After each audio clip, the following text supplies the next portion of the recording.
So weird to actually have to powder my nose. It's like that's a thing that people do. I thought that was just an excuse for like, I don't want to sit at this table anymore. You're a jerk. I have to Sometimes it go is. powder my nose. Sometimes it's, I don't know if people still do this because I haven't gone out with a group of people in a long time and cell phones are a thing.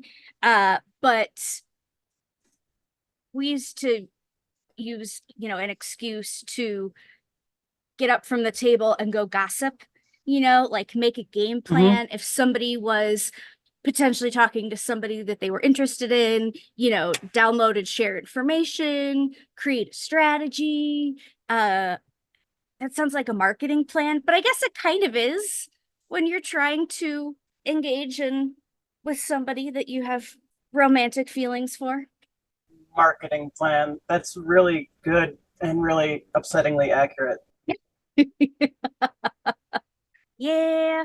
I don't know what our marketing plan was when we got together. I guess my marketing plan was, I don't know. I think at the time I felt pretty cute. So I think it was, I'm cute, I'm funny, and I know a lot of esoteric things. And you seemed to be cute and funny and know a lot of esoteric things. So then I think it was just like it became sort of a contest as to who could get out the most information. It's a good thing we were doing a lot of Facebook messaging and things because we probably would have just talked over each other for 2 years, but instead we just typed everything out and sort of got 2 years worth of communication out in like a day or two just by constantly pounding on the keyboard. Should we make it like an unofficial promo for your book kind of episode? We can certainly talk about it and talk about what the book is about. So if you want to ask, what is the book about and how did it come about, all that stuff. So yeah, absolutely. Go for it. All right, cool. I'm happy to let you drive the conversation. That is so like a so corporate thing to say. It's almost like that's I your job or something.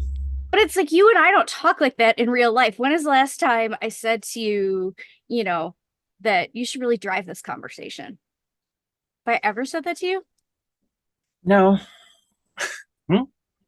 Usually I when you did. say corporate stuff to me, it's so that you can watch me start bleeding from the eyes. I think I did use it as a compliment when you ran the neurodiverse professionals community call. I said you were very good at driving that conversation. See, in that context, that makes sense. Right, Yeah. right. As much as that can make sense. Just picture you in a little car driving the conversation. You drive it much in either case, you drive much better post testosterone. Yeah. You're driving really aggressively. How are your T levels? Oh yeah, I forgot to take that today. Well, Good to have a barometer. It's good to have a barometer. shall we make a podcast? Let's make a podcast.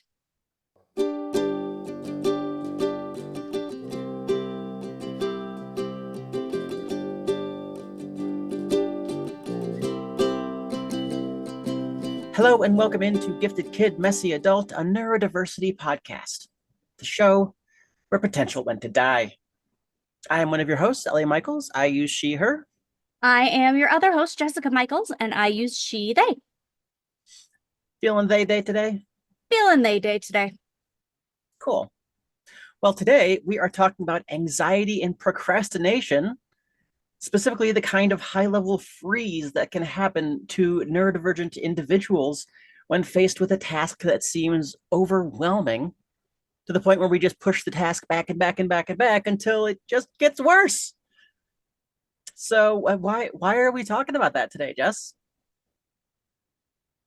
Well, it just so happens that I have a huge project that I'm very anxious about, and I have just been pushing it off and off and off and off until everything has become worse.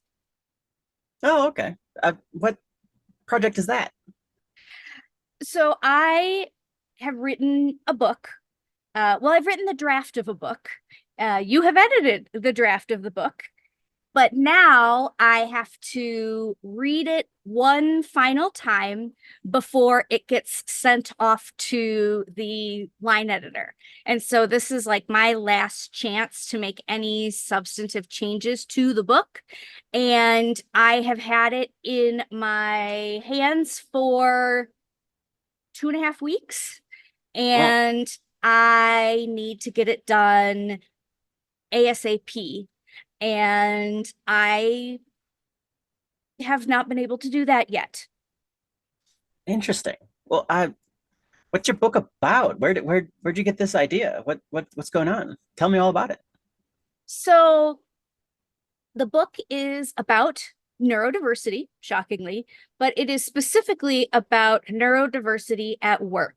And it's kind of a guide for everybody. I think if you were neurotypical, then it's going to provide a lot of explanation about what is neurodiversity, how does it affect people at work, and what can you do as a colleague or a manager to create a more neurodiverse environment.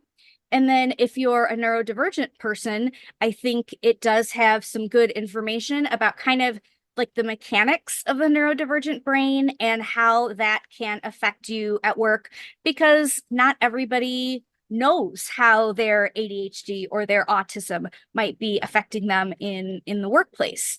And then what are some strategies that can help people be more comfortable and have people, perform in a way that isn't so terrifying and stressful for them all the time. So the idea came from my own experience in trying to be a neurodivergent person, creating a good environment for myself at work. And people would ask me all the time, what's a good resource? What's a good thing that I can look at? Specifically, I was trying to design trainings that were good for neurodivergent people, and I looked around for resources and couldn't find any. And so I thought, oh no, I think I need to write a book. And yeah, that's how that idea came about. Huh. So, well, the potted summary I always give to people is that you got diagnosed as autistic and ADHD late in life, Mhm. um, mid to late 30s, ancient, and then started looking for resources, and everything was for kids. Yes, you're exactly right. Everything was for kids. And then the limited things that were available for advice about work were things that didn't apply to me. It was more about how to use a visual communication board to list out tasks if you were in like a janitorial type of position. And it was there's a good set of resources, but it was primarily for people who were working in a totally different environment, who had different support needs than I do. I couldn't find anything that was like, here's how to have a conversation with a company president and not get emotional, or here's how to deal with your RSD when you're dealing with your manager. And that's more of the stuff that I needed. Hmm. So, with none of those resources available, you just made your own? Yeah, sort of. So I had the idea for a while. And, my background is in corporate training, corporate learning and training. So I have education in adult learning theory and how to best design training and resources for adults, which is different than how you would design things for kids. And also in my work, I coach. So that's part of my career for the last decade has been working with managers and employees to help them with challenges at work And then I've also done career planning because I was a recruiter for a long time. So I have this background in training people, in leadership development, in coaching. And then, I've been working with neurodiversity for many, many years now at this point, which seems incredible. And so at one point, I think you and I were trying to get to sleep and laying in bed, and I was saying all this that I really wish this resource existed. Like somebody with these things in their background, like I have, really should write this book, and it would be great to have. And then you tricked me, which I still don't know. I feel conflicted about that you tricked me into writing a book. Well, I I think mean, I think one you does got one's humble best, but I think you got tired of listening to me complain about somebody like me should write this book. And then one night you were like, okay, we can't sleep. So what would be in this book? What would you want people to know first? And then what would be important for them to know after that? And then what would the next thing be? And we just sort of talked it out, and you were keeping track, you were keeping notes. And I think it took a couple of nights and a couple of conversations for us to get through it. And then by the end, we had a pretty strong outline for a book. And then you said, well, now you have an outline. The only thing left to do is write it. Like, darn it. Hmm.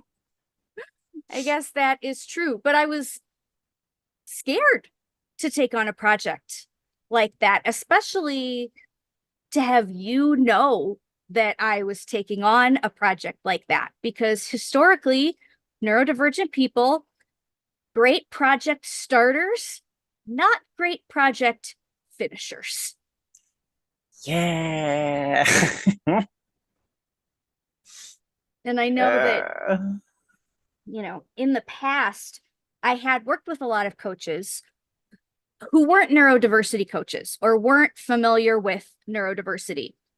And so they would say, like, if you're going to start a project, the best thing to do is to tell people about it, because then you will feel pressure to finish it. And I don't know, I'm sure that works for some people somewhere. That has never been enough for me, and not been enough historically for many of my clients. I'd say most of my clients. It's not enough just to tell somebody you're going to do something. And then what happens is you don't do it. Maybe it's just a hyperfixation and you get really into something. And so you tell everybody, I'm going to write a song. I'm going to, write and release some music. And you're really excited and you mean it so much when you say it. But then as that hyperfixation wears off, then the urge to complete that project totally goes away and you never get it done. And then it sort of creates like a shame cycle of, again, I had the potential to do this thing. I was going to do this thing. I told people I was going to do this thing, but I just can't. I cannot get myself to do the thing. And it just sort of adds into this picture that we have of ourselves as failures. And that was really scary to me, because if I keep things private, then I'll at least be able to keep my shame internal, because I know that I'm a failure, but not everybody around me knows that I'm a failure. But telling you, and you knowing, and you being invested in me writing this book, it was like, oh man, when I don't finish this book, because I think even to myself at that point, I didn't think I would. It was like, boy, when I don't do this, I'm going to feel extra bad because my wife knows. And yeah, so it was very, very scary to take on such a big project. yeah, and there's the other result of the tell everybody about your new project and it'll pressure you to do it. Like, well, or I could get wildly ashamed that I'm not making any progress on this thing and then just isolate myself from any of the people that I told about this, because then I won't have to face that shame and pressure. And I'll just, hide in a little shame cocoon. Absolutely. Often when people reach out to me for coaching, they'll say something like, and I want to talk to somebody who's got it all figured out. And I laugh because, first of all, the idea behind coaching is that you're not giving somebody the answers, you're helping them come to the answers themselves. But also, I certainly don't have everything figured out. I've got a lot of experience in many situations myself, and I've got a lot of experience. Every time I work with a client, I learn new things. I also study a lot and I learn a lot. But a lot of the time, what a coach does is helps somebody build their toolkit for themselves, just throwing in extra guidance and the knowledge and experience that I've gained. It certainly doesn't mean I have figured everything out. And in taking on a big project like this, it at the time was very scary. But then as life kind of happened and things got in the way, there was a time when there's been a few times where it's gotten away from me and I've had to kind of bring myself back in and bring myself to the project. But in the last year or 10 months, as our lives have been particularly topsy-turvy, I lost my full-time job. We figured out that as much as I love my independent business, the type of insurance you can get with an independent business is not good enough to keep you alive. Money has become a huge, huge concern. That doesn't make me feel like I'm on the success train. And so then convincing myself to finish this project, to finish this book, it's like, but I'm not in a very successful place right now. Mm-hmm. So what makes me think I can tackle this project? What makes me think that I even would write a book that's any good? Because I don't have any momentum right now as far as wins and successes in my mind. So that's made it even harder to finish this book because I don't feel very accomplished right now. Mm-hmm. Mm-hmm. Mm-hmm. And there's nothing worse than reading your own writing. It's like watching yourself back on tape or video, I suppose. It's terrifying and it's miserable. And so there's that too, the fact that it's my voice and my writing waiting for me. Just so many things about it just mean that anxiety is leading into so much procrastination that, yeah, it's been particularly tough. It's been particularly tough. Yeah, I've got a handful of projects right now that are just kind of backburnered because they don't have anything particularly pressing about them. And I've just gotten no progress on them in like months. Mm-hmm. To the point where you almost hope that it'll just go away if everybody ignores it enough. Oh, that's definitely it. A big part of my strategy has been expecting the book at some point to finish itself. Mm-hmm. As they And do. if I wait long enough, it will be done. And you talk about those not necessarily little projects, but those projects that don't have an immediate need for, there's a couple of things that the neurodivergent brain often needs.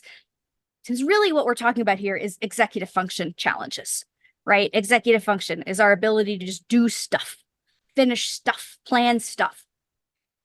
And often your brain needs a couple of things in order to overcome that executive function challenge, which could be competition.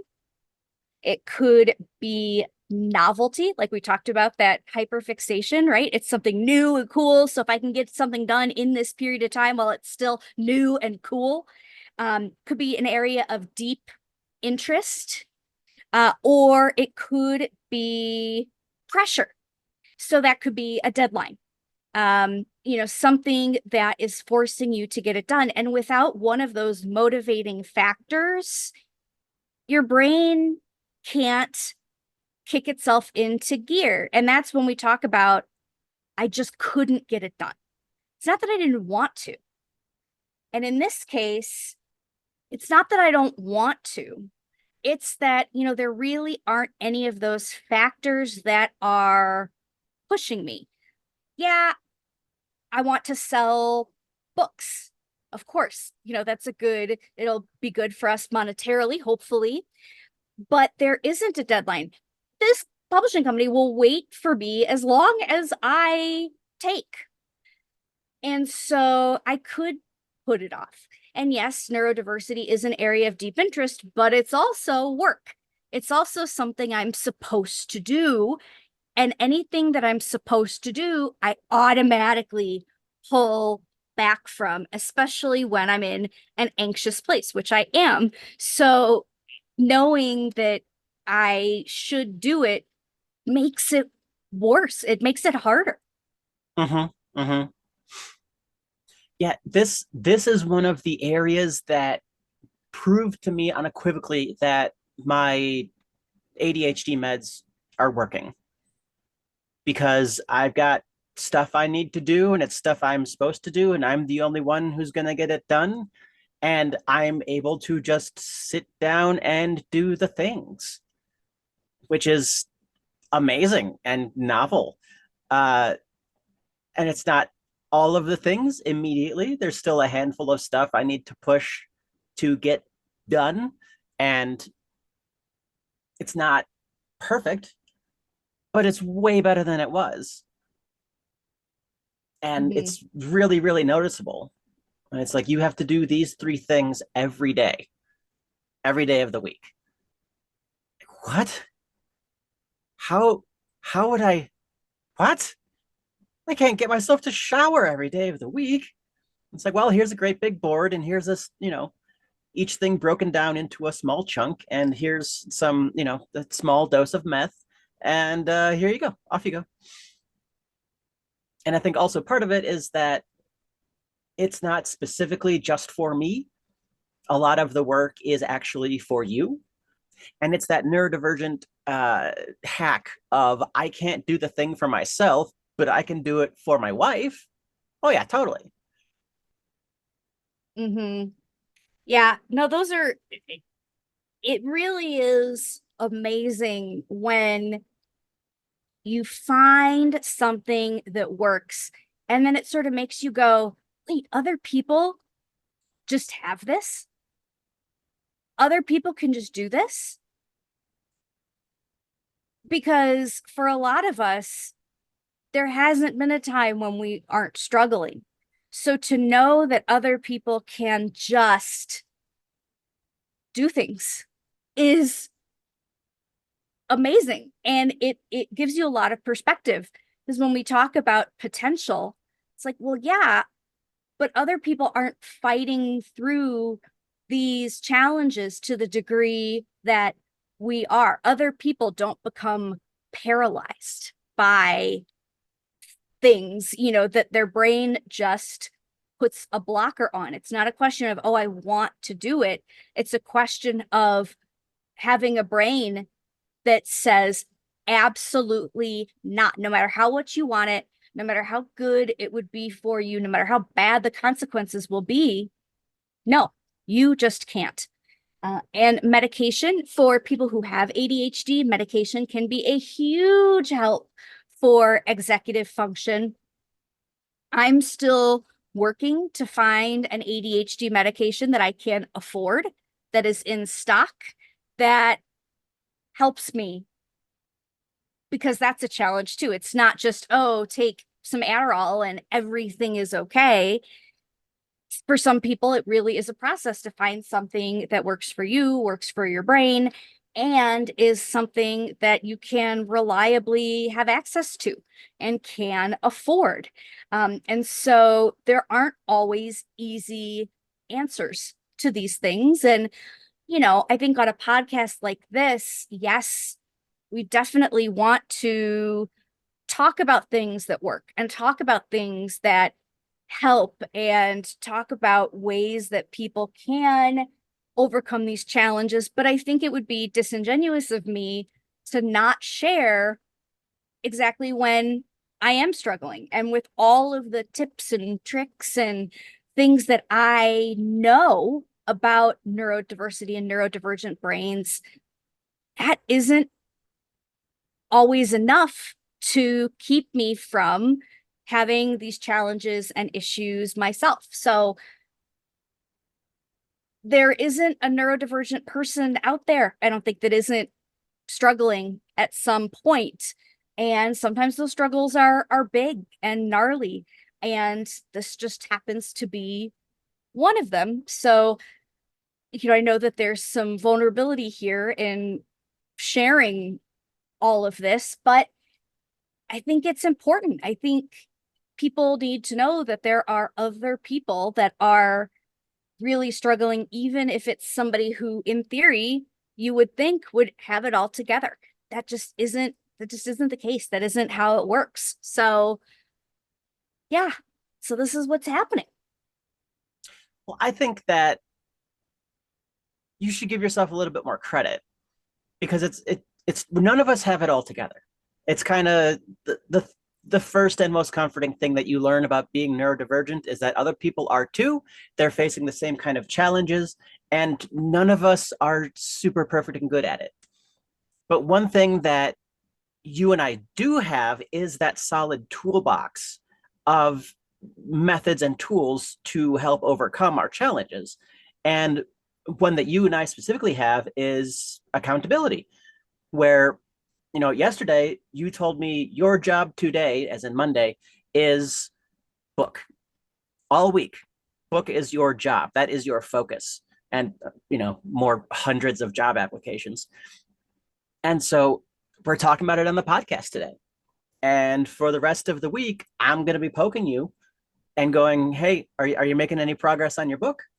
And not to shame you or to make you feel bad, just to add maybe a little bit of a nudge and see if that's enough to get you over that wall that you've seemingly run into face first.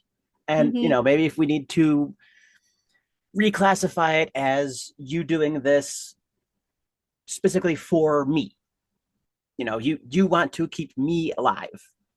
You want to keep me housed and able to afford food and whatnot. Maybe that helps. Or maybe we come up with daily rewards for getting progress done. I mean, today we plan to, if you get a bunch of work done on your book or even like a couple hours, then tonight we'll finally watch the second Jumanji reboot. Like the second one in the series, not that they made it again. The one with The Rock, it's gonna be good. And so it's actually, I think it's much more indicative of you having the answers and having it figured out that you're willing to reach out for help and to keep trying different methods. Mm. Because I think if you didn't have any of it figured out, I think if you didn't have as much skill as you're not giving yourself credit for, this would just lie by the side of the road until 6 months from now, I randomly go, oh, hey, wait, whatever happened with that book of yours? And then you go, but instead you're like, this needs to get done. I need your help. Let's start doing this. And so you're outsourcing some of that executive function for me to poke you with a stick. Come on, you can do this. I know you can. I believe in you. Thanks. I think one thing that I did differently this time is specifically let you know the degree of importance. Because I can easily say, yeah, this week I need to work on my book. But that also gives me still the out to say, when you ask, how's your book coming, to go, oh, something came up that's more important, or oh, this happened. Like there's still, and sometimes that's fine. But this time I said, I need to work on my book. That is my job. That is my focus. And unless the house is on fire right now, nothing can get in the way of that.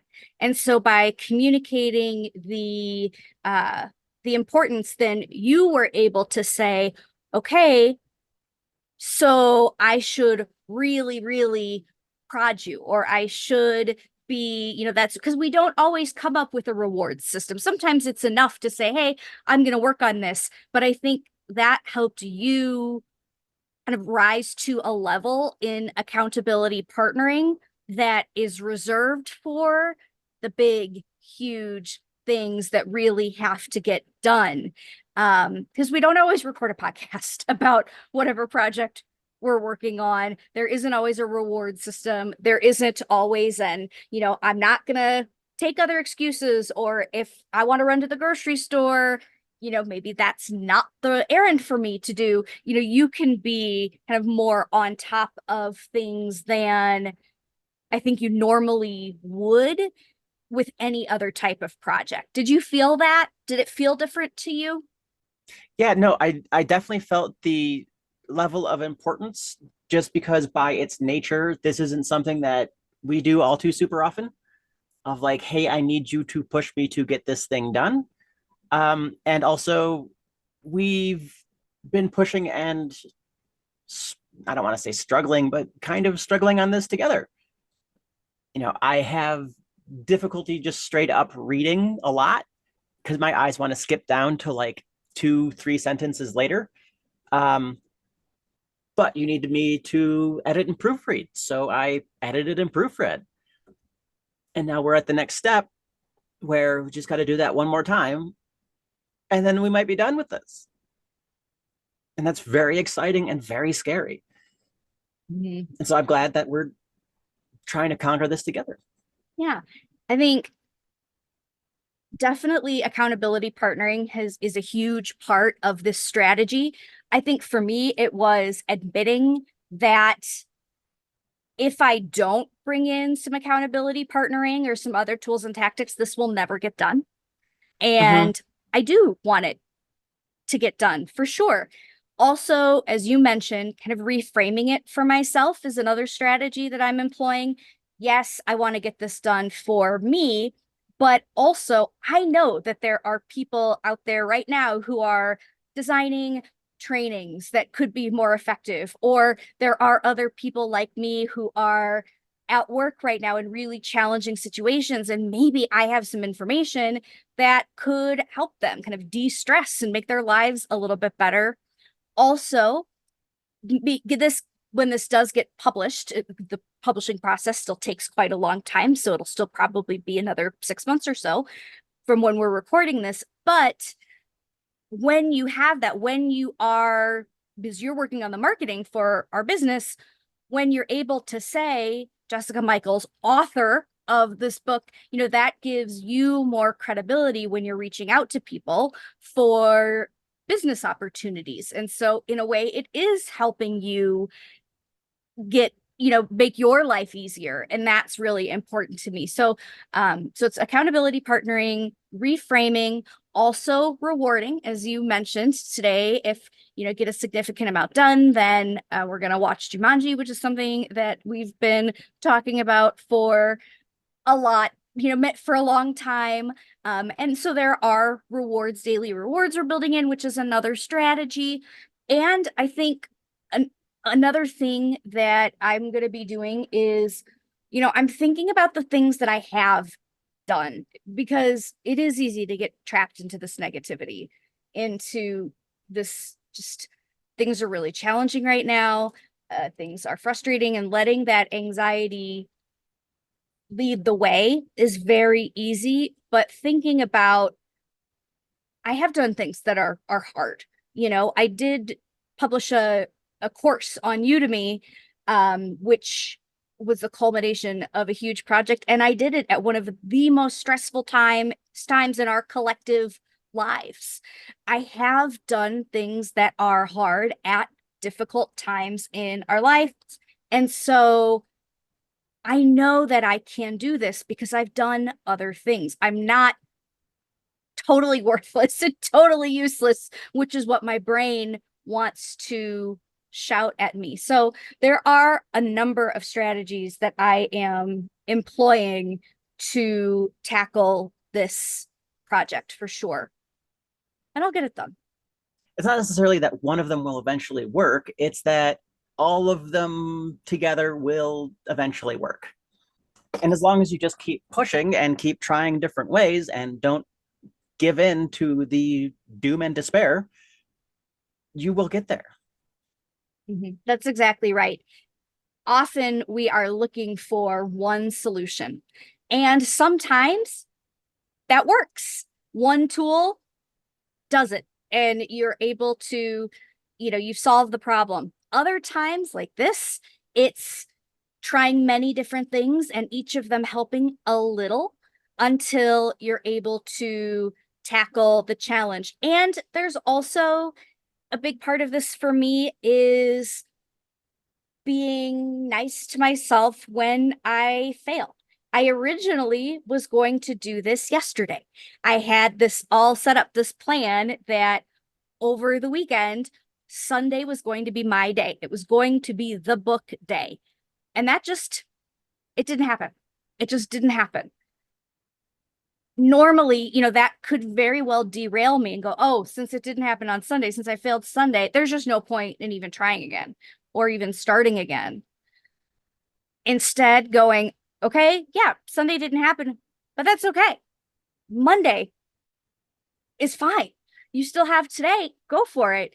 And forgiving myself as opposed to using that as a reason to never try. Yeah. Well, I think on that really affirming message, that'll about wrap it up for this episode of Gifted Kid, Messy Adult. If you like the show and would like to support us, please subscribe, rate, and review us on Apple Podcasts or wherever you get your podcasts. You can also subscribe and rate us on YouTube at Gifted Kid, Messy Adult. If you'd like to support us financially, you can find us on Patreon at the Neurodiverse Workplace, where subscribers get access to all kinds of bonus content, curated memes, behind-the-scenes shenanigans, voting on future topics, and you can help us keep the lights on here and at home while helping us provide free resources and support for our fellow neurodivergent adults. If you'd like to suggest a future topic or just say nice things and give us that sweet, sweet external validation, please email us your thoughts, questions, and praise to giftedkidmessyadult@gmail.com.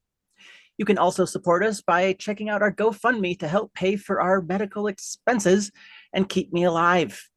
There's a link in the show notes, or just search Jess and Ellie's Fight for Health. Jess, where can people find out more about you? They can come to my website at coachjessicamichaels.com, which is also where you can sign up for my email list and for information on the release of my book, which is called One Size Fits No One. So for more information, you can find me there. And if you'd like to find me, you can find me at elliemichaelsproductions.com, where we can make some cool customized video content for you and or your small business. So until next time, take care of each other out there. Bye.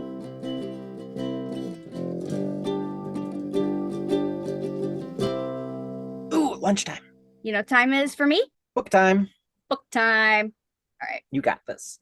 I got this.